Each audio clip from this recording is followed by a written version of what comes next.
seus passos e com força vão deixar esse lugar,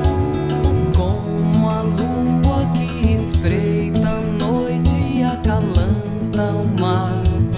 devagar, como o encontro entre um guerreiro, um mago e um caçador, que o pescador sonhou e muito pouca gente acreditou. Dentro da mata vive um rei,